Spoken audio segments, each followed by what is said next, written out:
Assalamualaikum warahmatullahi wabarakatuh. Selamat datang kembali di channel tutorial Mekmat, Mekanika Kekuatan Material. Halo, lama tidak berjumpa ya. Saya minta maaf sebelumnya. Saat ini tutorial Mekmat baru bisa membuat video baru nih. Jadi saya juga baru sempat membuat video dan menjawab beberapa pertanyaan dari viewers. Oke, kita langsung saja masuk ke topik pembahasan baru, yaitu beban kombinasi. Nah, topik ini bisa dibilang menarik karena kita akan melihat struktur yang mengalami lebih dari satu jenis pembebanan. Wah, seru dong. Sebelumnya kan kita telah belajar mengenai 4 jenis beban yang utama ya. Apa aja? Ayo kita review lagi. Yang pertama ada beban aksial, yang kedua ada beban puntir, yang ketiga ada beban lentur, dan yang keempat ada beban lintang. Nah, dari masing-masing keempat jenis beban ini, kita sudah tahu cara menghitung tegangan normal ataupun tegangan geser yang bekerja pada struktur. Oke, teman-teman harus tahu dulu nih, apa aja jenis struktur yang biasa dipakai dalam dunia teknik. Yang pertama ada tie dan column. Apa itu tie dan column? Tie atau biasa disebut juga dengan bar atau rod adalah jenis struktur yang menerima beban aksial tarik. Sedangkan kalau kolom adalah jenis struktur yang menerima beban aksial tekan. Saya yakin untuk anak teknik sipil pasti sudah sering mendengar istilah kolom beton. Nah, berarti kolom beton tersebut menerima beban aksial tekan. Tegangan aksialnya bisa kita hitung dengan rumus gaya aksial dibagi dengan luas penampang. Yang kedua ada struktur shaft atau poros. Ini biasa dijumpai anak teknik mesin nih, misalnya di alat bor untuk menggali tanah. Nah, bornya itu menerima beban puntir atau torsi dari interaksi antara torsi yang diberikan oleh si motor pemutarnya dengan tanah yang dibor. Tegangan geser akibat torsi bisa kita hitung dengan rumus tau sama dengan torsi dikalikan dengan rho atau jarak ke suatu titik di penampang poros dibagi dengan momen inersia polar penampang poros.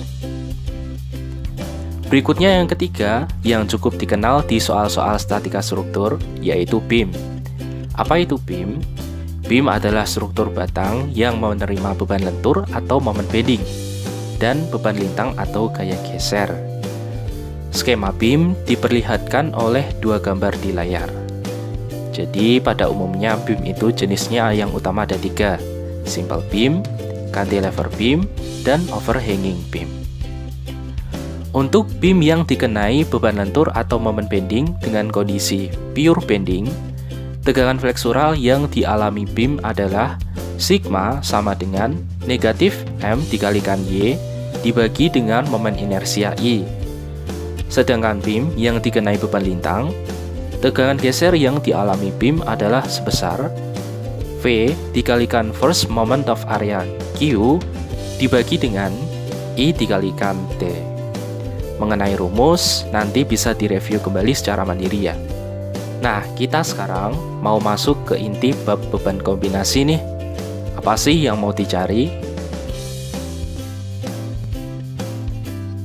Jadi, di bab beban kombinasi ini, kita sebenarnya mau mencari state of stress atau kondisi tegangan yang dialami oleh material pada struktur. State of stress ini biasanya digambarkan dalam bentuk elemen persegi 2 dimensi atau elemen kubus 3 dimensi yang bisa memiliki tekanan normal ataupun tekanan geser. Nantinya, state of stress akan berkaitan erat dengan sifat mekanik material dari material yang dipakai di struktur. Cara mencari state of stress bagaimana? Caranya adalah kita menggunakan bekal 4 jenis beban yang sudah kita pelajari.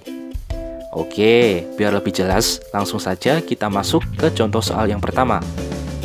Di soal ini, ada struktur beam prismatik dengan penampang persegi panjang yang diberi beban lintang sebesar 150 kN. Tugas kita adalah menentukan state of stress di titik X pada penampang section AA.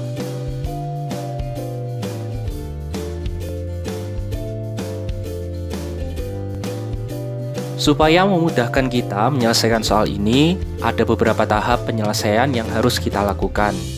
Yang pertama, kita harus tahu dulu gaya reaksi yang dialami oleh tumpuan A dan tumpuan B. Yang kedua, kita akan cari gaya dalam beam pada section AA. Yang ketiga, kita tentukan dan hitung besarnya tegangan yang bekerja pada section AA. Dan yang terakhir, kita bisa menggambar state of stress pada titik X di section AA.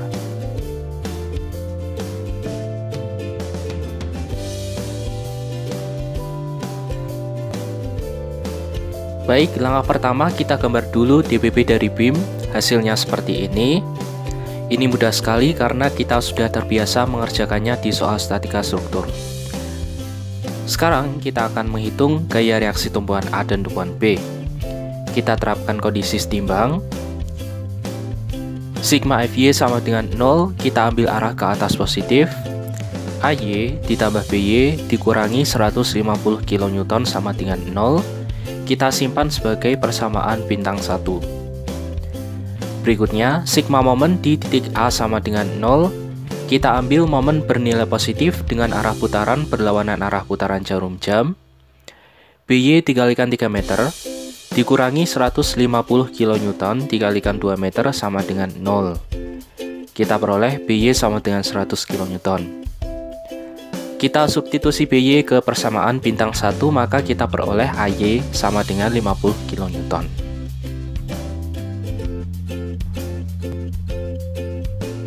Berikutnya langkah yang kedua, kita gambar DBB potongan kiri beam di section AA.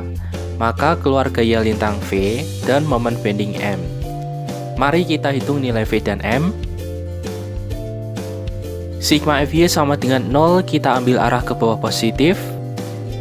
V dikurangi 50 kN sama dengan 0, maka kita peroleh V sama dengan 50 kN. Selanjutnya, sigma momen di titik A sama dengan 0. Kita ambil momen bernilai positif dengan arah putaran berlawanan arah putaran jarum jam. M dikurangi 50 kN dikalikan 1,5 meter sama dengan 0. Kita peroleh momen bending sama dengan 75 kN meter. Nah, setelah kita dapatkan nilai V dan M di section AA, nilai V ini tidak lain adalah gaya lintang atau gaya geser, sedangkan nilai M ini adalah momen bending atau momen lentur. Jadi, kita bisa lanjut ke tahap yang ketiga, yaitu menentukan besarnya tegangan yang bekerja pada titik X di section AA. Tadi beban kombinasinya terdiri dari beban lentur dan beban lintang ya. Oke, sampai di sini semoga bisa dipahami. Sekarang kita lanjut untuk menghitung nilai tegangan fleksural dan tegangan geser. Mari kita hitung tegangan fleksural di titik X dari penampang section AA. Sigma X sama dengan negatif M dikalikan Y dibagi dengan momen inersia I. Momen bendingnya adalah 75 kN. Kemudian dikalikan Y, yaitu jarak dari sumbu netral ke titik X sebesar 150 dikurangi 50 mm dibagi dengan momen inersia penampang, yaitu 1/12 dikalikan base-nya adalah 150 mm dan dikalikan height-nya adalah sebesar 300 mm dipangkatkan 3.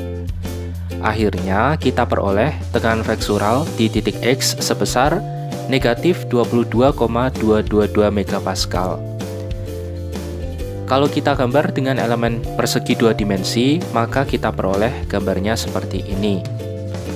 Jadi, tegangan fleksural bernilai 22,222 MPa adalah tegangan tekan.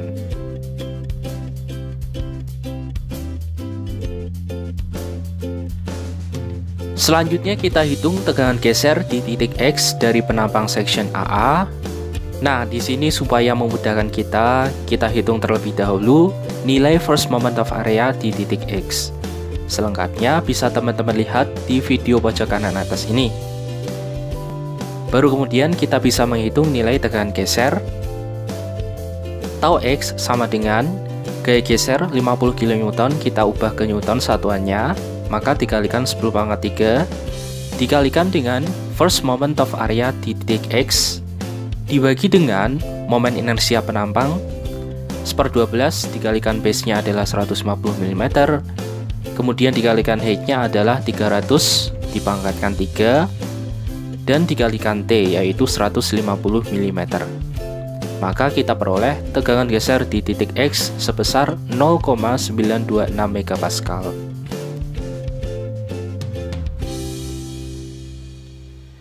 Kita gambar elemen persegi dengan tegangan geser ke arah bawah sebesar 0,926 MPa.